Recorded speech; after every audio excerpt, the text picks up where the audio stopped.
pessoal, o nosso assunto de hoje é função hepática. Praticamente nesse momento, né, galera, a gente já passou por bioquímica metabólica, já passou por função renal, né, que é um pouco maçante, agora a gente vai fechar com uma função hepática, que também, né, é bastante complexa. Tá bom, galera? Então vamos nessa. Bom, galera, mais uma vez, né, é óbvio que para a gente avaliar alguma coisa, a gente tem que saber o que essa alguma coisa faz, né? Claro que quando a gente fala do fígado, né, a gente já logo associa o fígado ao metabolismo, e é realmente, né, o centro do metabolismo no nosso corpo, né? Então essa é uma função importante, beleza? Mas o fígado exerce várias outras funções. Eu listei algumas aqui muito pertinentes para a gente. Olha lá. O fígado é responsável pela produção de várias proteínas plasmáticas, principalmente a albumina, né, que representa ali cerca de mais ou menos, 80% de todas as proteínas que tem no plasma, né, 80% ali, mais ou menos, representa albuminas. Globulinas também, fígado produz. Os fatores de coagulação, praticamente todos os fatores de coagulação são produzidos no fígado. Lipoproteínas, nós já vimos, né, na aula sobre metabolismo de lipídios, quando nós falamos de HDL, VLDL, ELDL, tudo, quem é responsável pela sua produção é o fígado. O fígado também armazena ferro, né, um órgão muito importante para ferro, né, inclusive todo mundo, né, todo mundo, vou falar por mim, né, um povo um pouquinho mais antigo, não sou tão velho assim, né, quando tava fraquinho e tal, minha avó, meu avô, minha mãe falava, você deve estar com anemia, vou fazer um fígado para você, né, e fazia, assim, muito sentido, né, as avós, as mães ali, darem fígado para os filhos, porque fígado é rico em ferro, né, porque é um órgão que armazena ferro, né, armazena ferro, tá bom? Além disso, né, o fígado tem uma importante função de controle, tá? Quando a gente fala de controle, a gente pensa também em pressão arterial.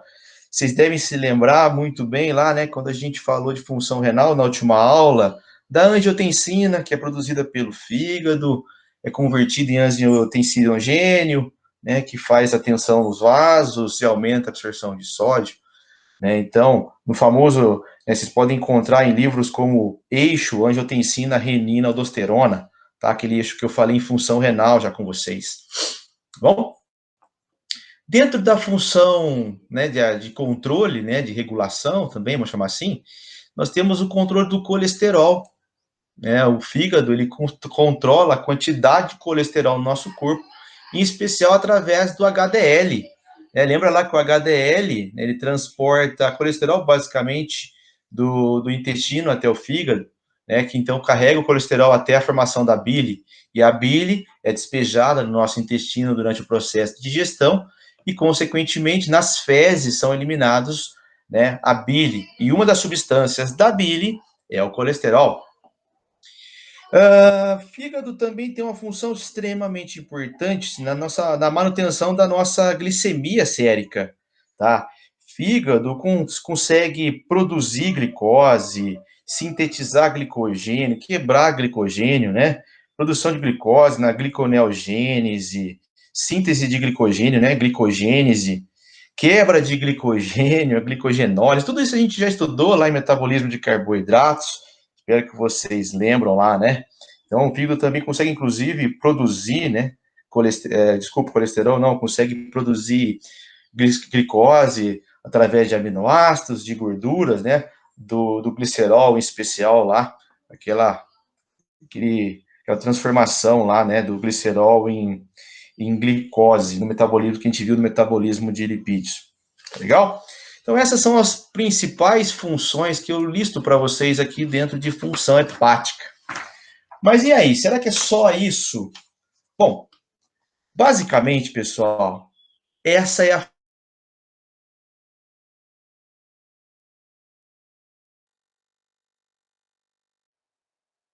entender também o que vai ser avaliado, a gente tem que entender como que é o normal, né? Costumo dizer que para a gente saber a alteração, a gente tem que saber como que é normal.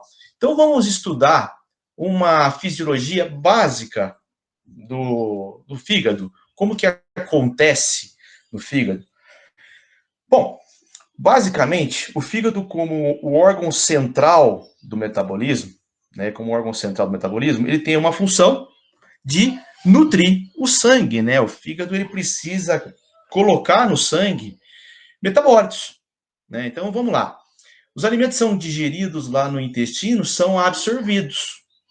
Mas veja, e aí? O que acontece com os nutrientes? Bom, o que acontece, pessoal, é que no fígado nós temos um sistema chamado sistema porta, que é basicamente, tá? Não vou me ater muito a detalhes, para não ficar uma aula muito cansativa, que a gente tem outros detalhes mais à frente aí.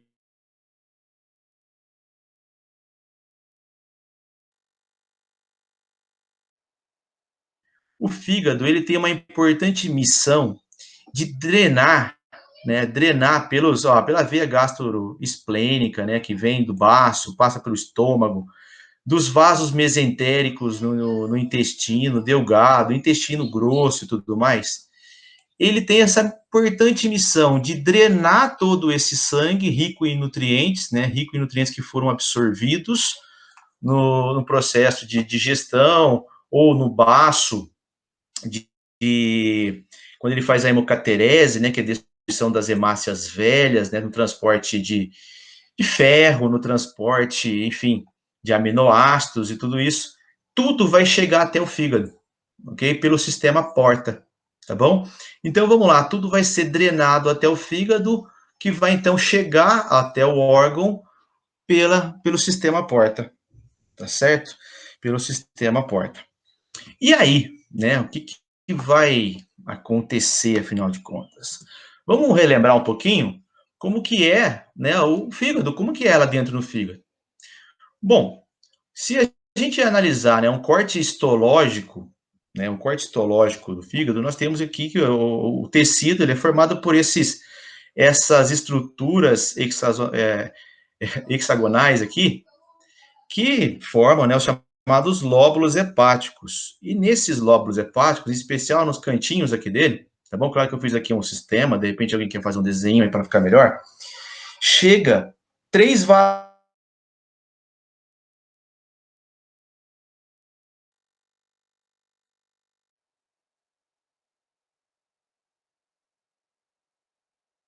onde aquele sangue todo que foi drenado dos órgãos que eu falei vai chegar até o tecido hepático, né, até os hepatócitos em especial, e nós temos os dos ductos biliares. Então, pessoal, ênfase nesse processo aqui para a gente compreender o que acontece, o que a gente deve analisar no perfil hepático. Então, guardem muito bem que o sangue chega até os lóbulos hepáticos aqui pela veia porta, tá bom? Pela veia porta.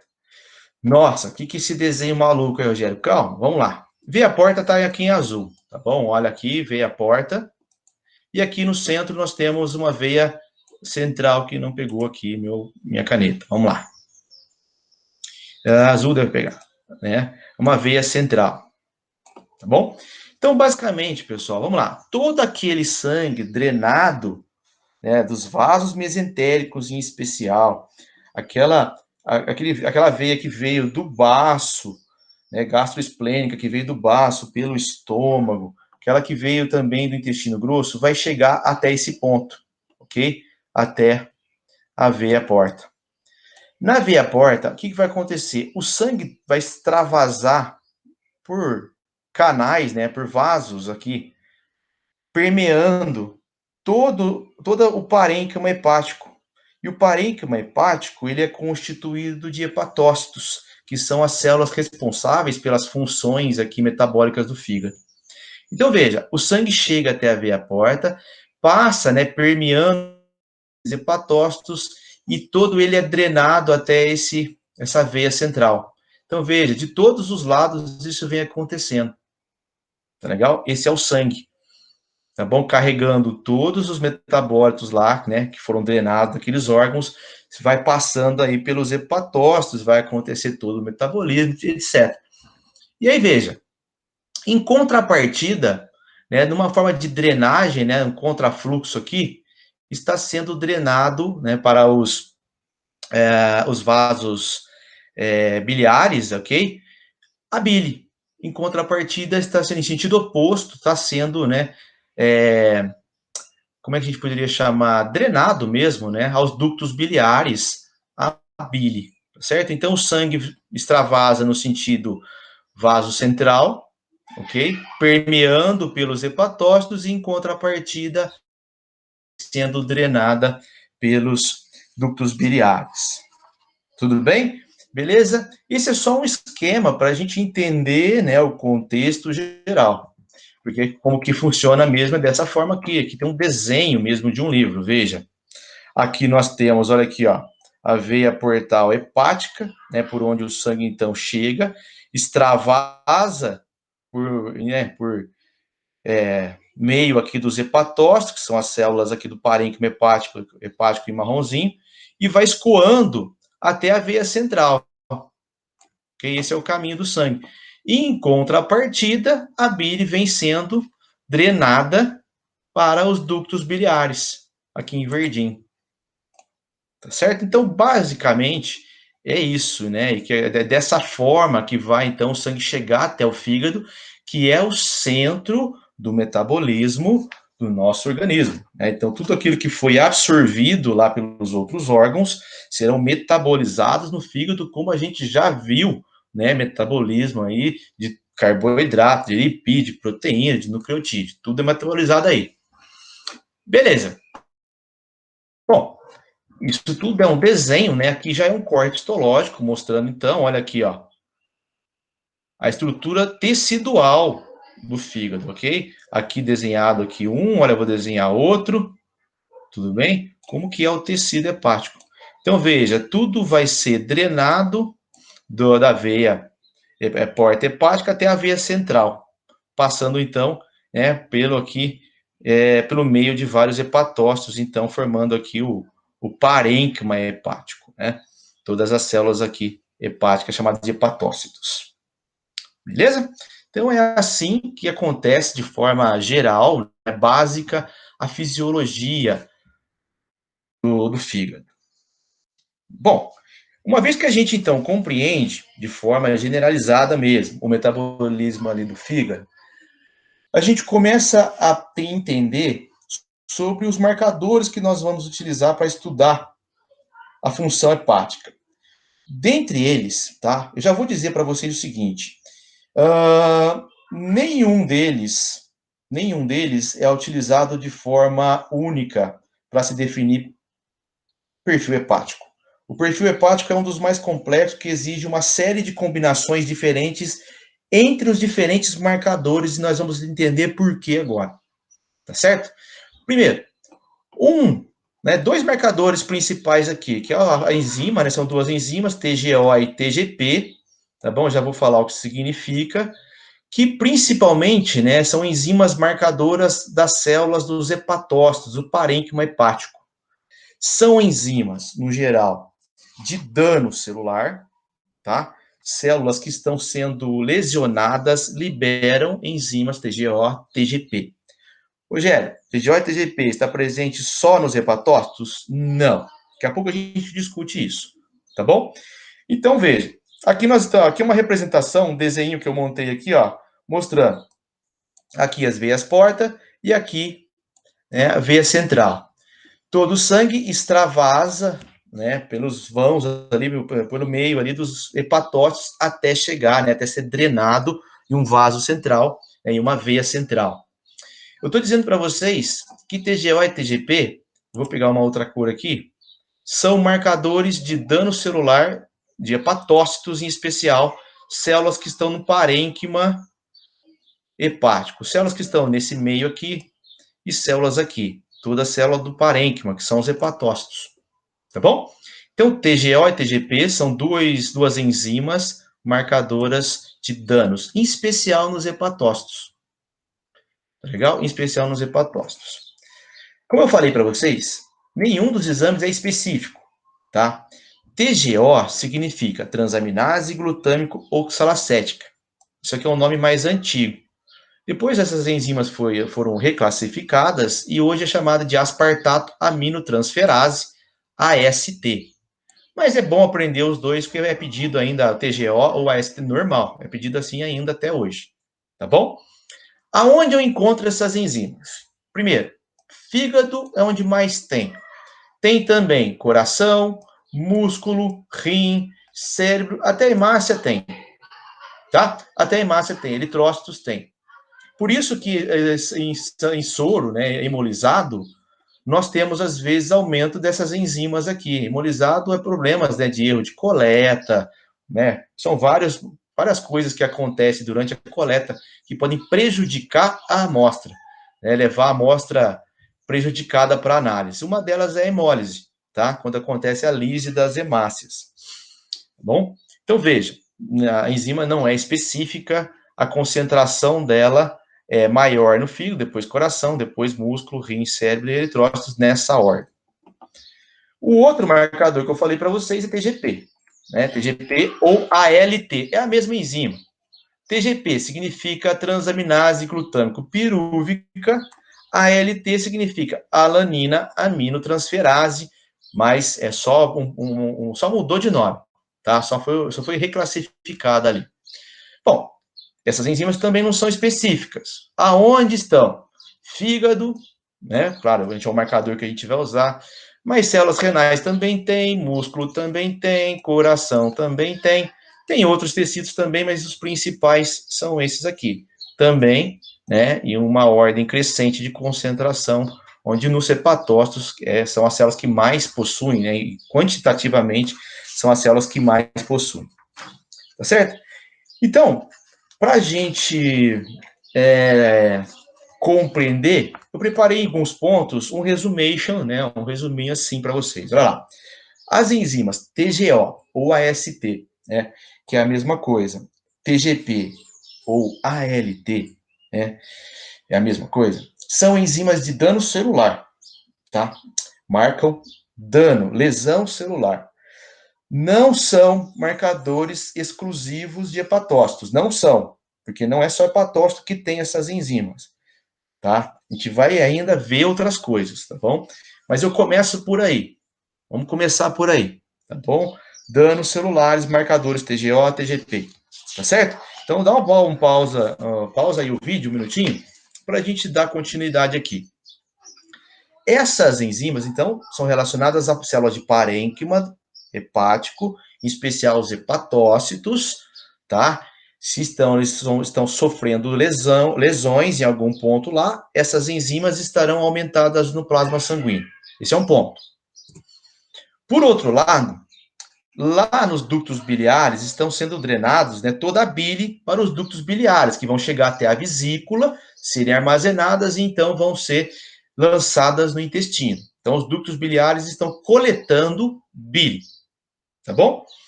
Outras duas enzimas são importantes marcadores também, marcadores hepáticos, em especial marcadores de lesões nos ductos biliares, que são elas, fosfatase alcalina e gama-GT, tá bom? Também não são proteínas específicas, tá? Não são proteínas específicas, marcadores específicos. Então, por isso que eu disse lá no começo que no perfil hepático vai ser assim uma série de interpretações com diferentes marcadores que vai me sugerir determinado tipo de dano, tá bom? Então lá eu falei lá no começo sobre isso. Então guardem muito bem isso, que a fosfatase alcalina é um outro marcador, em especial de ductos biliares, assim como gama-GT. A gente sabe, né, que eles são pedidos também separadamente ali, um ou outro. Mas o ideal é que seja pedido os dois, tá bom? Porque a alteração de um e sem o critério do outro fica difícil a interpretação, tá? Quando a gente fala de análise de função hepática, tá bom? Bom, claro que a fosfatase alcalina não existe uma única fosfatase alcalina, existem vários tipos, né? Placenta tem muito, osso tem bastante, intestino tem bastante, né? São vários grupos ali de fosfatase alcalina especial. Tá legal? Beleza? Então, qualquer coisa que aconteça que interfira no fluxo de bile pelos ductos biliares, né, chamado de colestase, ou estase da bile, né, que prejudica essa drenagem da bile, vai levar a alterações ali na fosfatase alcalina, tá certo? Esse é uma coisa importante de vocês estarem anotando aí. Então, beleza. Olha lá, mais um resumejo. As enzimas fosfatase alcalina e gama-glutamiltransferase, né, que a gente abrevia como GGT, se alteram por danos, né, por lesão nos ductos biliares, em especial ductos biliares. Então, veja, agora a gente já tem 4 marcadores e já sabemos ali a relação entre eles. TGO, TGP, está se referindo às células de parênquima hepático.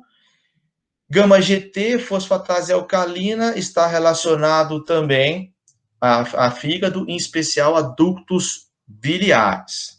Bom, só isso serve já para avaliar a função renal? Ainda não, tá? Ainda não. Uma outra análise importante é o estudo das bilirrubinas, tá? E aí existem 2 tipos de bilirrubina que a gente precisa entender, que é a bilirrubina direta e a bilirrubina indireta, tá bom? A bilirrubina indireta também é chamada de não conjugada, e a bilirrubina direta também é chamada de conjugada, tá bom?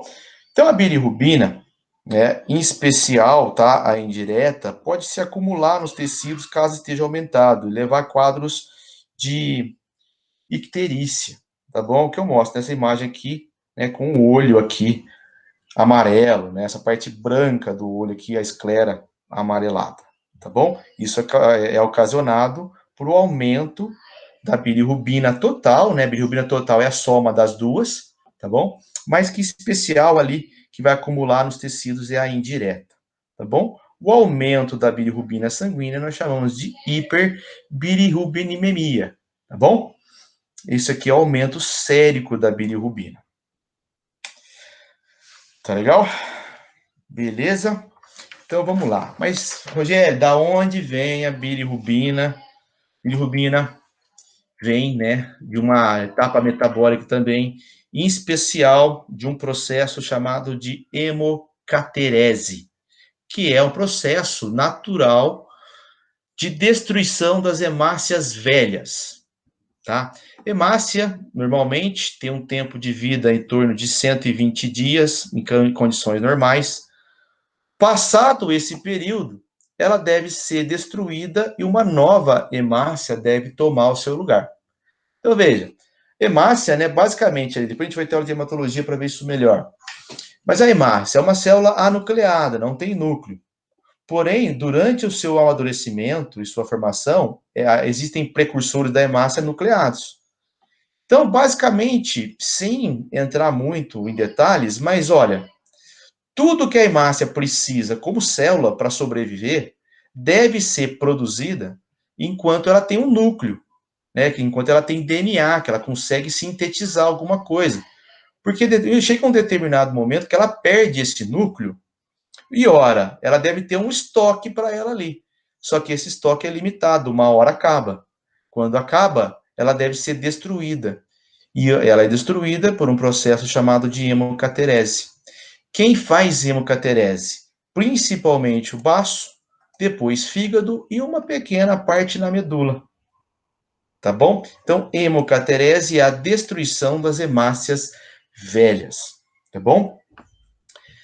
Beleza? E como, e como que acontece? Bom, acontece basicamente o seguinte. As hemácias velhas, quando elas vão ser destruídas, elas são lisadas, e com a lise dessas hemácias é liberado o seu recheio, né? As hemácias estão recheadas de hemoglobina. Essa hemoglobina possui uma parte globina, né, que é uma parte proteica, e essa proteína será toda digerida, os aminoácidos serão reaproveitados, reutilizados em outras proteínas, beleza? Enquanto que a porção M, que é a porção não proteica da hemoglobina, vai ser convertida tá? Vai ser convertida. Bom, o ferro, né, dessa porção M vai ser removido, né, e a porção chamada de porção porfirínica, né, porfirínica, vai ser transformada em uma molécula intermediária chamada de biliverdina, tá? Logo vocês vão entender também por que é importante a gente saber dessa biliverdina, que eu coloquei até em verde, tá bom? Essa biliverdina, por sua vez, será convertida em bilirrubina, ok? Porém, essa bilirrubina, ela é lipossolúvel, né? Ela não tem afinidade por água, ela é lipossolúvel, e ela precisa ser transportada até o fígado, né? Vai chegar no fígado pelo sistema porta, como falamos lá no começo da gravação. Para que ela seja transportada, essa bilirrubina não conjugada, né, que é a indireta, ela vai se ligar à albumina, né, a proteína plasmática albumina. Essa albumina, então, se liga à bilirrubina e a bilirrubina chega até o fígado, ok? A albumina deixa a bilirrubina lá e a albumina volta para o sangue. Agora, uma etapa do metabolismo da bilirrubina vai acontecer aqui dentro do fígado. Então, vamos de novo. De uma forma mais geral, aí, caso tenha dúvidas aí. Vamos nessa. A hemácia vai ser destruída, a hemácia velha será destruída, lisada. Ela vai liberar a hemoglobina. A hemoglobina vai ser quebrada em globina mais M. Globina é proteico. Será digerido, os aminoácidos entrarão lá no metabolismo das proteínas, dos aminoácidos que nós já falamos. A porção M vai ser reaproveitada, né? Vai ser reaproveitada. Primeiramente, vai ser convertida em biliverdina, tá? Em biliverdina. Depois, a biliverdina vai ser convertida novamente na bilirrubina. Essa bilirrubina é chamada de não conjugada. É uma bilirrubina lipossolúvel, tá bom? Indireta. Essa bilirrubina, ela deve ser transportada até o fígado. Como que ela vai ser transportada até o fígado? Ela vai ser transportada por ligação à albumina.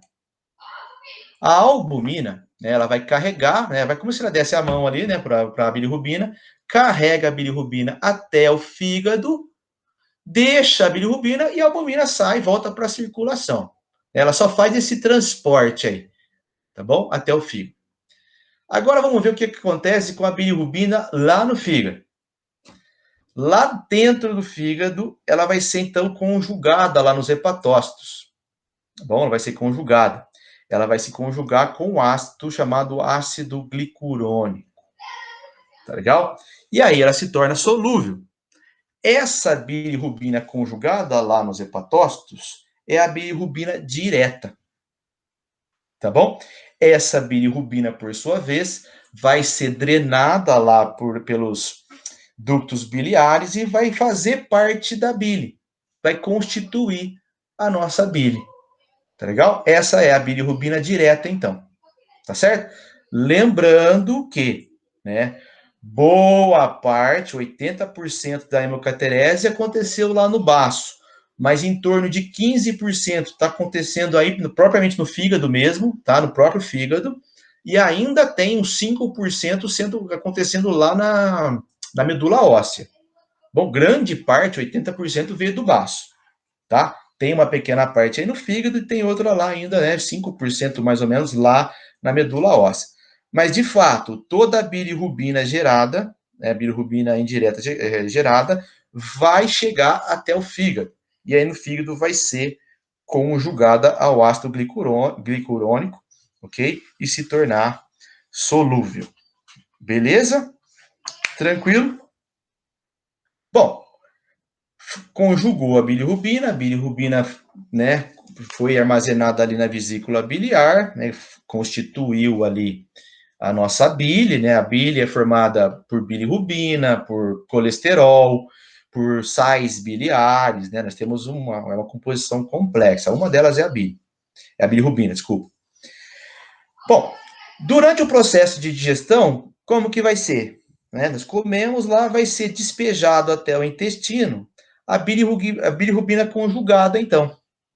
essa bilirrubina conjugada, chegando lá no intestino, né, junto com o alimento ali em digestão, vai sofrer, primeiramente, né, ali uma parte anaeróbica do intestino, né, então, quando a bilirrubina chega no intestino, né, que ela vai misturar ali com o bolo alimentar, ela vai sofrer ação de suco pancreático, principalmente, vai sofrer influência do pH e uma coisa importante também, influência da microbiota intestinal, tá? Principalmente a microbiota anaeróbica do intestino, tá? Vai alterar, de certa forma, essa bile e vai transformar essa bile em outras substâncias, tá bom? Em outras substâncias. Então, veja aqui, a bilirrubina conjugada vai sofrer ação de microbiota, pH e beta-glicuronidase são enzimas do suco pancreático, principalmente. Tá bom? Principalmente. E vai, então, ser convertida, tá? Em urobilinogênio, principalmente esterco bilinogênio. Tá? O esterco bilinogênio, ele vai ser oxidado, tá? A estercobilina, e vai ser responsável pela coloração castanha das fezes. Tá legal? Ele que vai ser responsável pela coloração normal das fezes, uma coloração castanha. Bom, por que é importante a gente saber da biliverdina lá e dessa influência da microbiota intestinal?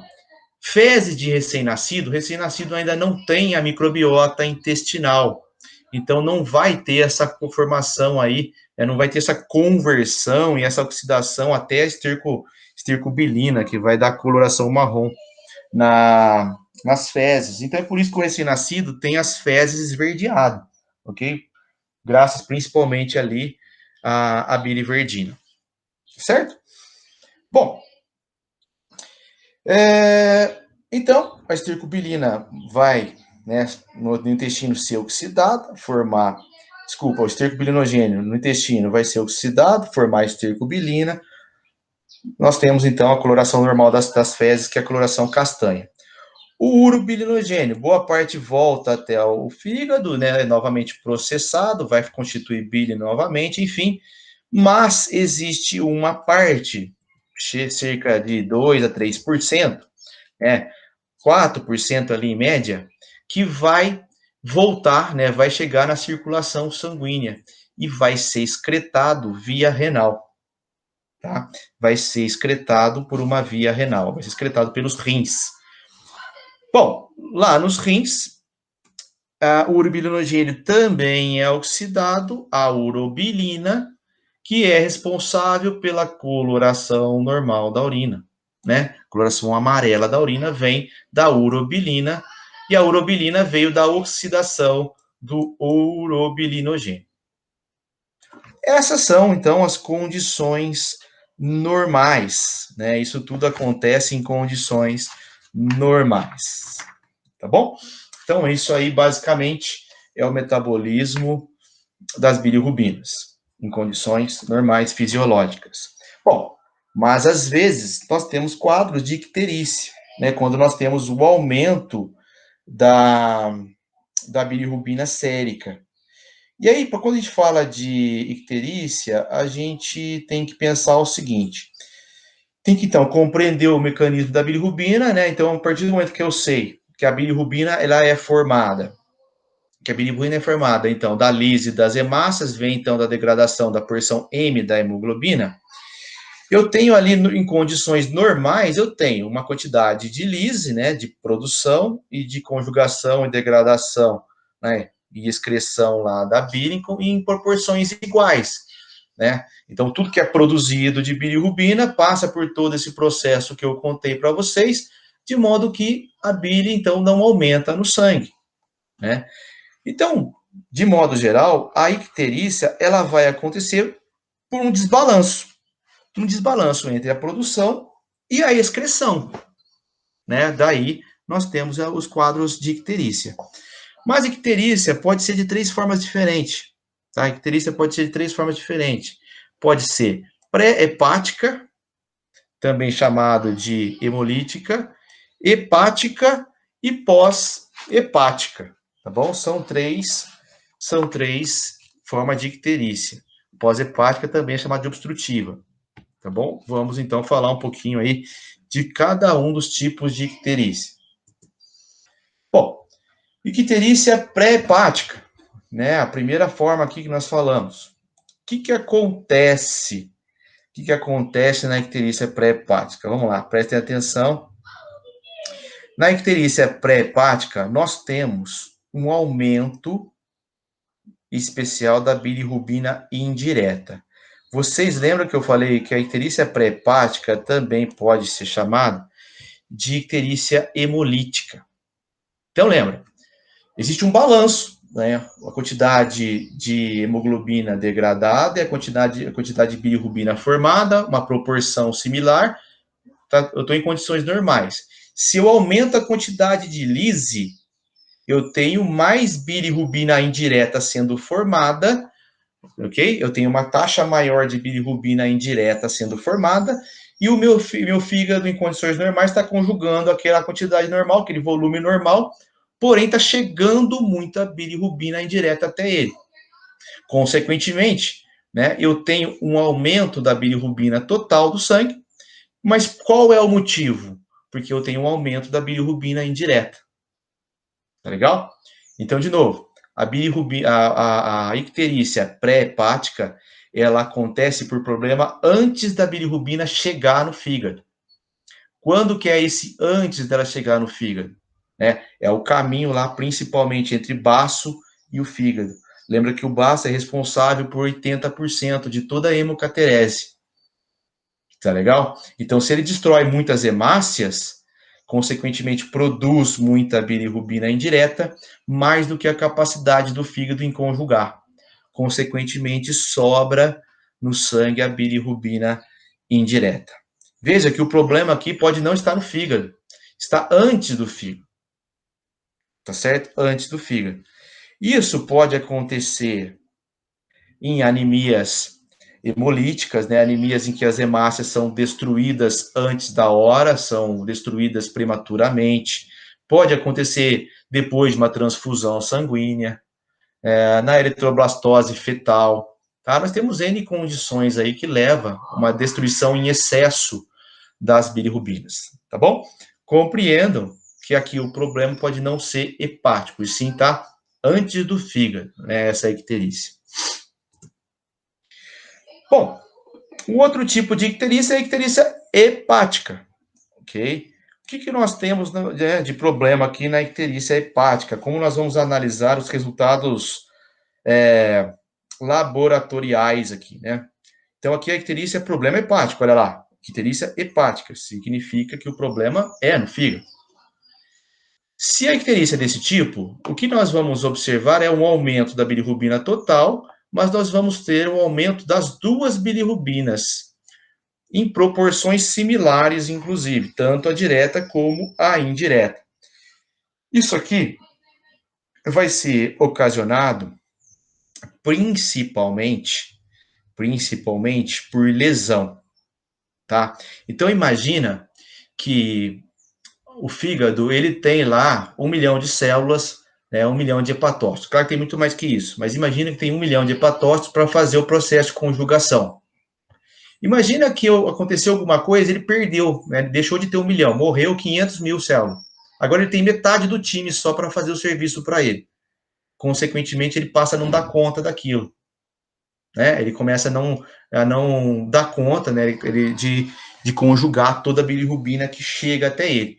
Consequentemente, né, sobra a indireta, tá bom? E ele também vai produzir bastante da indireta por consequência, tá bom? Então, nós vamos ter aí, no geral, um aumento das duas bilirrubina, inclusive, né, porque lá nos ductos biliares nós vamos ter uma menor captação também nos ductos biliares, ok? Indicando que o problema é no parênquima hepático, tá legal?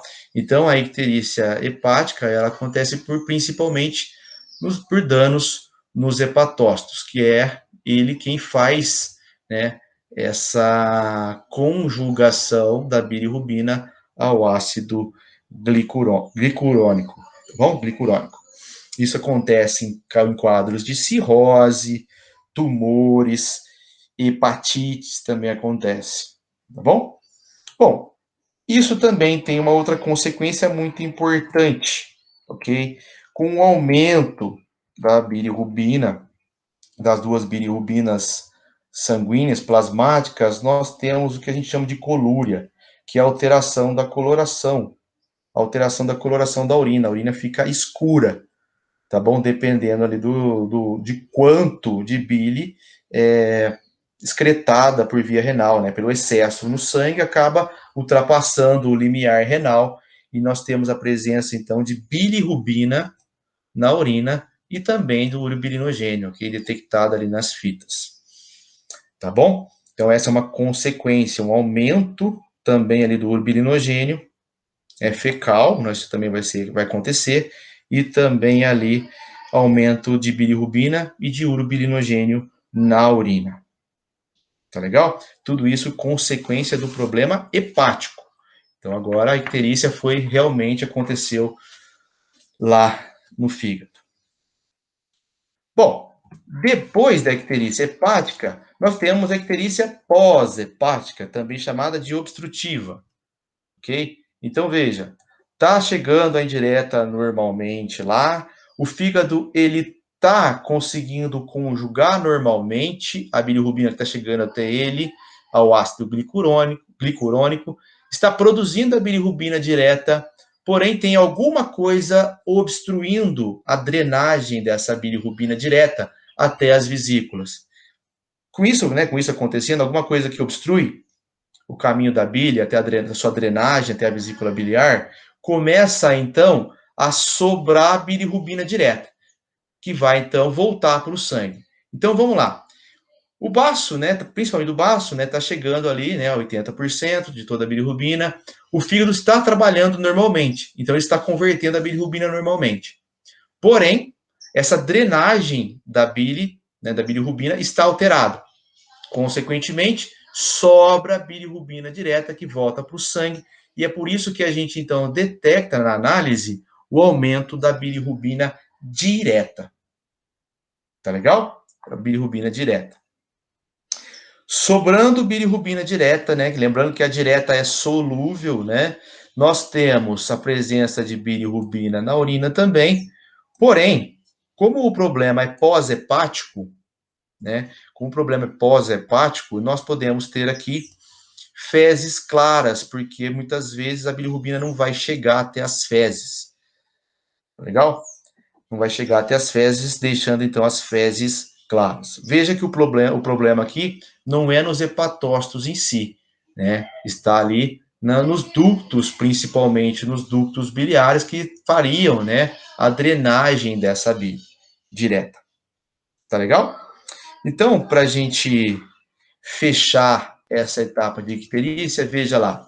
Os marcadores hepáticos devem ser avaliados em conjunto, tá? Essa é a primeira mensagem que eu deixo para vocês. Lembrando, tá? Lembrando, vamos repassar tudo que a gente viu até então. Nós tínhamos lá no começo duas enzimas, que é TGO e TGP, responsáveis, marcadores de dano celular. Se marcam dano celular, estão associadas principalmente aos hepatócitos, tá? Não são exclusivas, mas são indicadores de danos nos hepatócitos, de danos do parênquima hepático. Depois nós tínhamos outras duas enzimas, que era a fosfatase alcalina e gama-GT, que marcavam principalmente danos obstrutivos ali de ductos biliares. Legal? Depois nós entendemos o metabolismo da bilirrubina, vimos da onde vem a bilirrubina indireta e a direta. Entendemos como ela deve ser processada no fígado, e aí nós então compreendemos se o problema é no fígado em si, se o problema é antes do fígado ou se o problema é depois do fígado. Então veja a jogada ali, na compreensão dos exames, dos resultados. Tá legal? Então tem que perceber essa ideia, tem que ter essa ideia aí dos resultados para a interpretação do perfil hepático, certo? Então, o marcador hepático é sempre analisado em conjunto, nunca um único exame. Acabou por aí, Rogério? Não, não acabou. Lembra que o fígado ele é responsável também pela produção dos fatores de coagulação.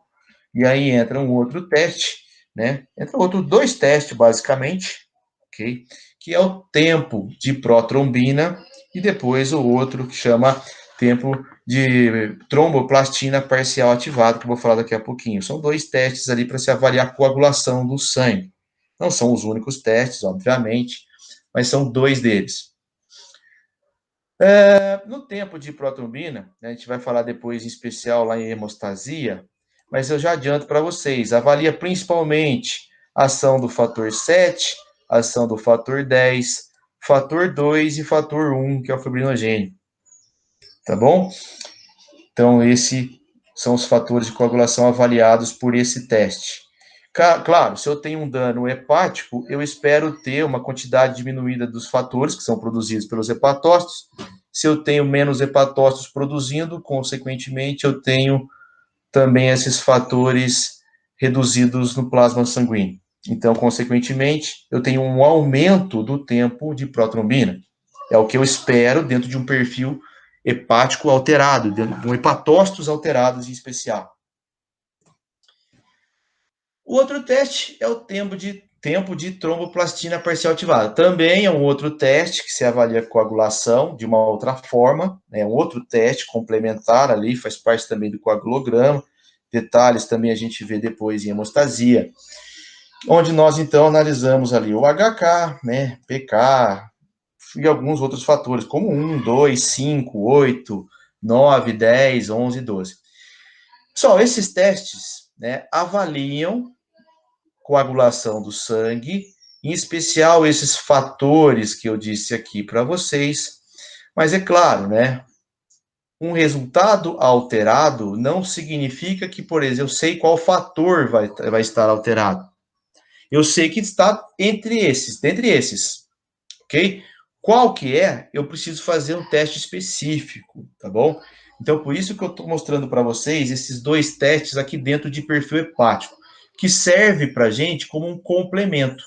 Lembra que uma das funções hepáticas era produzir os fatores de coagulação, tá legal? Então, o coagulograma, né, em especial o TAP, que a gente chama, que é o anterior, e esse que a gente chama de TTPA, eles servem de complemento para análise de perfil hepático, tá bom? Se eu tenho esses tempos aumentados, né, por esses 2 testes, mostram fatores diferentes alterados, que então me indica, né, caso a pessoa, claro, se ela não toma anticoagulante, é um indicativo que o problema está no fígado, tá? Então, é uma forma de a gente fazer um complemento mesmo aí da função hepática, né, da análise da função hepática.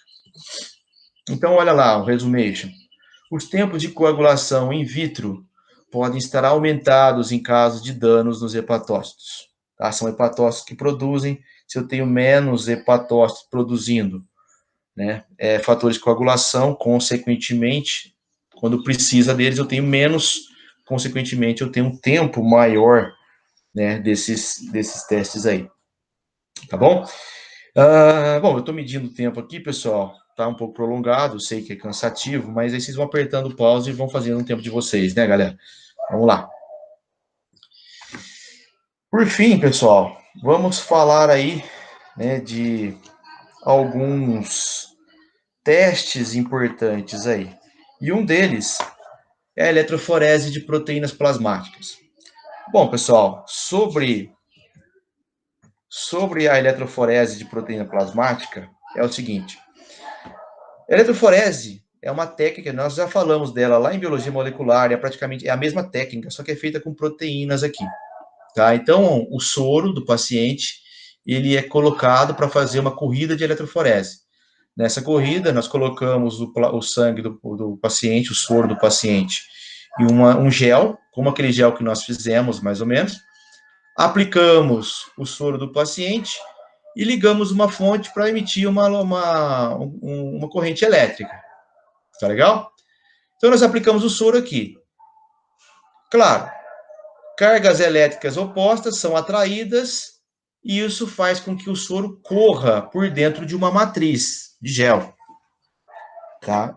Então, essas proteínas vão começar a correr dentro do gel, né? Atraídos ali pela corrente elétrica. Aquelas proteínas que forem menor em tamanho, vão correr mais longe, porque elas são menores, elas passam mais facilmente. Aquelas que são maiores, elas vão correr também mais lentamente. Por que mais lentamente? Porque elas são mais grandonas, né? Elas são empurradas com a mesma força. É como se eu pegar para empurrar, né, um carro e uma bolinha de ping-pong com a mesma força, o carro não vai nem se mexer enquanto que a bolinha vai super longe, né? É uma questão de tamanho. Então, veja, quando eu aplico o meu material, lembra que a albumina é a que mais está presente no sangue? Então, veja, eu apliquei aqui, eu liguei, né, a corrente elétrica e começou, então, as minhas proteínas a migrarem por dentro do gel. Aquela proteína que é menor correu mais longe. Veja aqui essa banda aqui, que é a banda da albumina. Lembra que ela é a mais prevalente? Veja a espessura dessa banda. Isso ela fica assim bem forte, porque tem mais dela no sangue, tá? Proporcionalmente, quem mais tem é ela, tá bom? Bom, tem outras proteínas plasmáticas também, não é só a albumina que existe. Olha lá, outra banda que forma é chamada de alfa 1. Olha aqui uma bandinha mais fraquinha. Outra banda, com a proteína ainda maior, é a alfa 2. Olha a outra banda, a banda beta. Aqui, ó. E por fim, uma banda bem gordona, porque tem muitas proteínas, tá, pessoal? Isso aqui é separado em bandas, não é purificação. Não significa que eu tenho uma proteína chamada albumina, eu tenho várias albuminas. Não significa que eu tenho uma proteína alfa, eu tenho várias proteínas aqui dentro, alfa 2 várias, beta várias e gama várias. Tá legal? Então esse aqui é um gel de eletroforese que mostra aqui embaixo. Isso é lido por um aparelho que emite luz. Quanto mais forte, maior, mais luz. Então veja, forma um pico grande aqui, ó, da albumina, que tem mais. Depois, um pico pequeno, aqui da alfa 1, um pico um pouco maior de alfa 2, porque veja, está mais forte do que alfa 1, e aproximadamente a mesma coisa aqui dentro de beta, né, visto aqui o tom, ó, muito parecido entre alfa 2 e beta. Tá um pouquinho mais elevado ali beta. E ali uma montanha gordona em gama, porque veja, né, eu tenho ali um rastro, né, uma bandona gordona, porque eu tenho várias proteínas ali naquele caminho percorrido. Tá bom? Essa eletroforese de proteínas, ela gera então esse gráfico. E esse gráfico, ele analisa as proteínas plasmáticas de forma geral, na forma de perfil.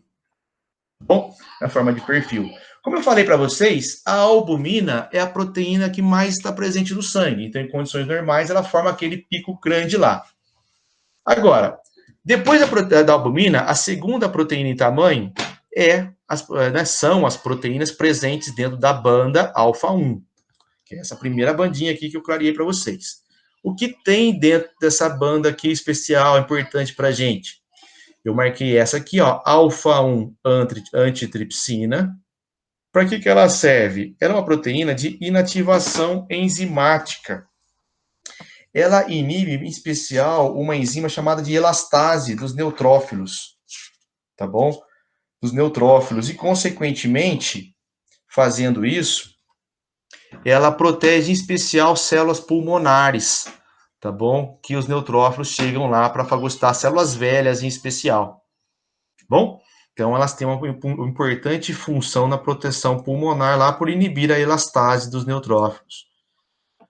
Uma outra proteína que eu encontro aqui dentro de alfa-1, dentro da banda alfa-1, né, banda é esse risquinho, então a gente chama de banda, né, nesse perfil hepático, é a alfa-1 glicoproteína ácida, que é uma proteína relacionada a processos inflamatórios, em especial durante a fase aguda da inflamação.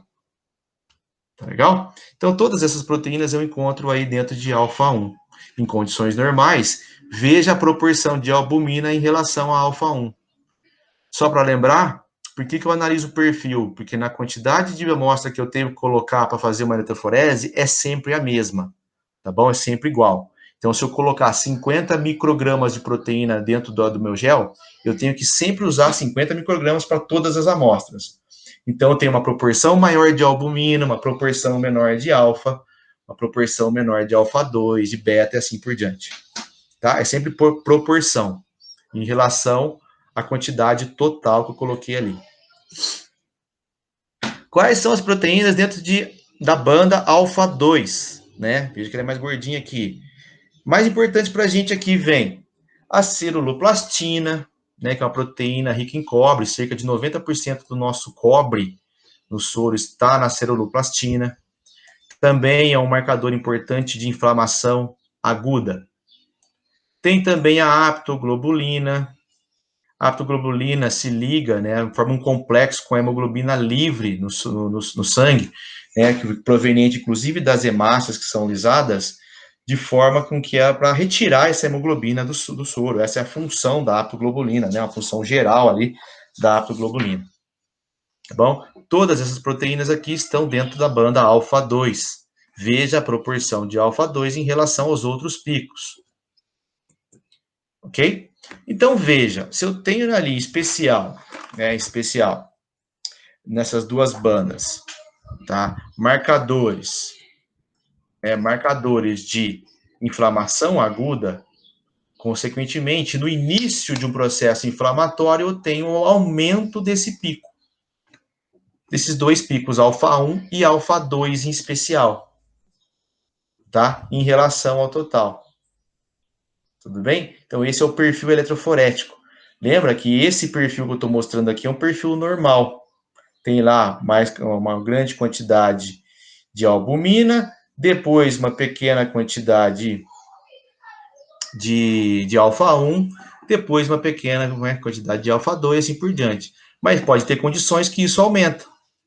Pode ter condições que isso aumenta. Quando que é essa condição de aumentar alfa 1 e alfa 2? Quando, né, o fígado estiver com algum processo inflamatório. Agora, quando que acontece inflamação, né? Sei que faz bastante tempo lá, uma das primeiras aulas nós falamos de inflamação, né? A inflamação acontece, né, em quadros infecciosos, pode ser, ou em quadros de necrose, né, de morte celular, por exemplo, no caso aí no início de uma cirrose, por exemplo, tá bom? Ou hepatite, uma hepatite viral, qualquer coisa assim, tá bom? Então veja esses marcadores despontando ali, né, marcando para a gente um processo inflamatório inicial, um processo inflamatório agudo, tá bom? Então guardem aí, ó, inflamações agudas elevam os perfis de alfa 1 e alfa 2, tá? Guarda aí o resumation para vocês. Bom, vamos então para a banda beta, tá? A banda beta aqui, ó. O que eu encontro dentro da banda beta? Transferrina, proteína de transporta-ferro, também é um marcador de inflamação aguda. Proteína C3, né, proteína do complemento C3, que aumenta em especial em quadros infecciosos, especialmente infecções bacterianas, fúngicas também, mas em especial as infecções bacterianas.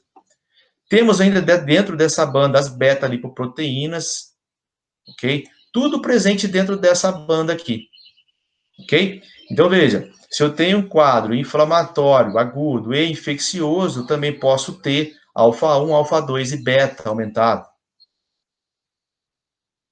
Ok? Pode também aumentar. Bom, essa é a banda beta. Tenho ainda, olha que marcador bacana dentro da banda beta, né? Aqui, imunoglobulina especial da classe IgM, né? De infecção inicial. É no começo de um problema aí, de um quadro infeccioso. Tá bom? Essa, então, também é uma outra importância dentro da banda beta.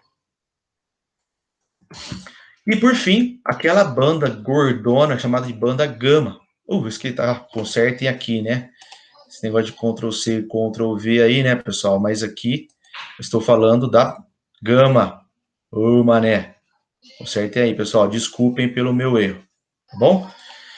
O que nós temos aqui dentro da banda gama, em especial, tá? Imunoglobulinas da classe IgG, IgA, tá bom? Que vão aumentar dentro aqui, então, da banda gama, que vão, então, estar associados com o aumento dessa banda aqui. Claro, eu tenho IgG quando eu tenho já a produção de células de memória ou inflamações crônicas, né?